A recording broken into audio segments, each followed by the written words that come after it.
Welcome back to Goldgrind, a character who only cares for one thing: to have a lot of gold. Gold which he will use for buying his gear from Warmane store to have best in slot gear without a single visit to Icecrown Citadel raid at all. You can catch up with previous episodes on playlist on the top right of the screen. In this episode we have many things to do. List is not too big, but it covers a lot of things that any fresh player should maybe potentially do when start to play this game. So let's go step by step. Votes for the next feature Goldgrind can use was anonymous. So many of you wanted to give Goldgrind access to auction house. I was honestly thinking that it would be one of the last features unlocked, but also this community is mostly interested to make a lot of gold, so it's understandable. With auction house unlocked, I think this audience deserves one small montage of Goldgrind first visit to auction house.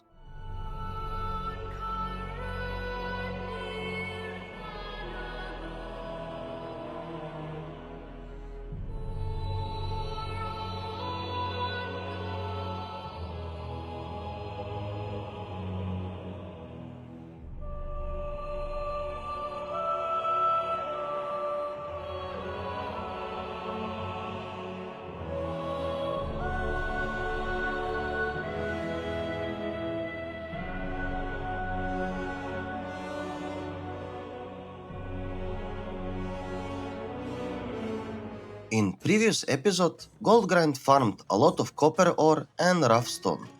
Immediately first thing to do was to put everything on sale. Copper ores 2 bars for more profit, and in total almost 500 gold in total auctions posted. Several hours everything sold very fast. So time for Goldgrind to increase his backspace by a lot. Best bag for gold you can buy is Netherwave bag. 16 slots for under 20 gold is truly a bargain. Bags with bigger space will be something to think about later in the series.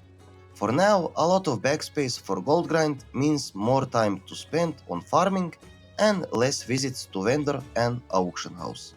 Next thing for Goldgrind was to fix professions. Unlearning tailoring, which gave him the mount by selling linen clothes to vendor, and learning herbalism.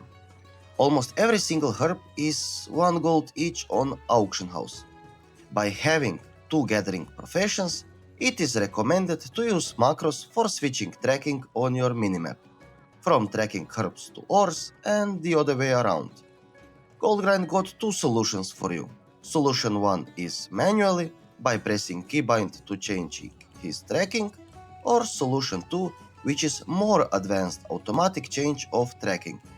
He only activates it by pressing once and macro does all the work for him.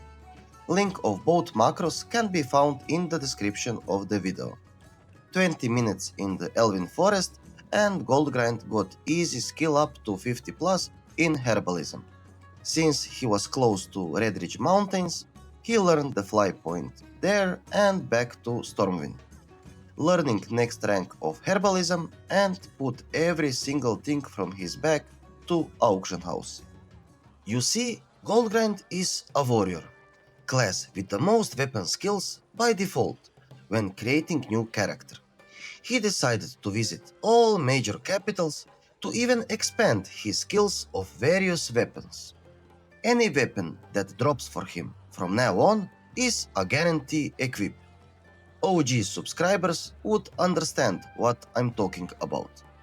Train to Ironforge to learn feast weapons and guns from dwarves, and Throne from gnomes.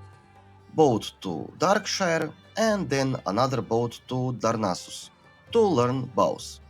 And last trip to Exodar to learn absolutely nothing. All weapon master done, so Hearthstone to Stormwind and time for the next task.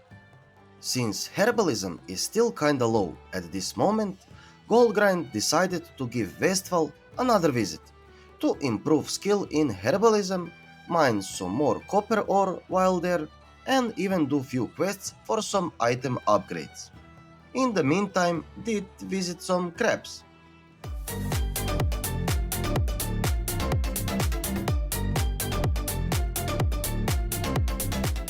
Eventually, Goldgrind did explore whole zone. Before going back to Stormwind or to Redridge Mountains, it is useful to learn as many fly points when you are near them. It was a risk move to enter in the Stranglethorn Vale, but soon Goldgrind will go there, so less walking in the future for him. This zone is just on another level. This yellow pepper, or what would Goldgrind called him, Żółta paprika on his language, is example of true Warmane PvP. Level 80 farming level 30s with passion. And it is what it is. I'm sure if you play on Warmane for a longer period of time, you were in the same situation like Goldgrind. But eventually, a group of Alliance stood up and protected Goldgrind. Thank you guys. Then visit to Darkshire and full circle of fly paths explored. Next thing for Goldgrind was to pick all quests in Lakeshire, kill the pig, and to complete very easy class quest, which gave him a shield, another useless item for vendor. Again a visit to auction house, put everything from Westfall loot to auction house, and back to Redridge Mountains. Time for a level 30 journey. At this point, mobs were kinda green for Goldgrind, but with 7 times experience rate on Warmane Icecrown, you kinda run through levels and gear stay behind. Most of the quests were done easy, some kinda hard, but eventually level 29 was reached pretty decent, I would say. But for level 30, Goldgrind decided that it was time for some item upgrades. 800 HP at level 30 is not looking good for Goldgrind. Even he is mainly focusing on mining ores and collecting herbs, still mobs are in the most cases near his targeted nodes. And the gold amount in Goldgrind bags was pretty decent. So why not invest some gold into gear and maybe even double the HP? Prices for items are kinda ridiculous, so he was buying mostly items which were under 50 gold per item. Not only will Goldgrind kill mobs faster now, he looks way better than he was before, right? Comment down below. Back to Redridge to do last quest, which was just on another level. Before reaching to mob for the last quest, he got very lucky with drops from orcs. Cooking recipe worth more than 100 gold. Luck is on his side. Killing multiple mobs was not a problem for him anymore. Last thing for Goldgrind in episode 3 was to farm some gold. 1k to be exact. Since materials from episode 1 and 2 were about 500 gold, Goldgrind will be satisfied when he reaches 1500 gold in his bag. This was done actually in just one session with one visit in a cave just above the Lakeshire. Gnolls drop plenty of clothes and cave is full of copper and tin ore. Larger bags meant only more materials before Goldgrind was forced to leave the cave. And just in time, another player came in the cave when bags were full. Perfect timing. Last visit to auction house and total value of auction was more than 1k if all sell. Total time played for this episode was additional 6+ hours. Nothing too much because a lot of traveling was done. And also a lot of gold was in Goldgrind bags by the end of the episode. Nothing beats this sound, right?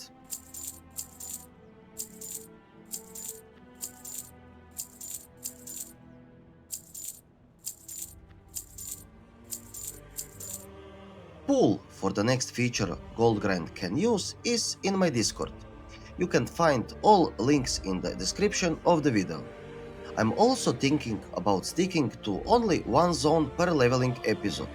For example, from 1 to 10 was mostly Elven Forest, to 20 was Westfall, and to 30 was Redridge Mountains. Tell me what you think about this in the comments below. By now you see that the grind has already begun. By the level 80, Goldgrind should have some gold in his bags and even some item, or maybe items in Mailbox from Warmane store. I try to give Goldgrind some side objectives in each episode, so it's not only a leveling journey. Also, he will spend gold for various things like mounts, guild bank taps, and all related things any gold farmer should have. So stick around, stay tuned, and see you again in the next episode.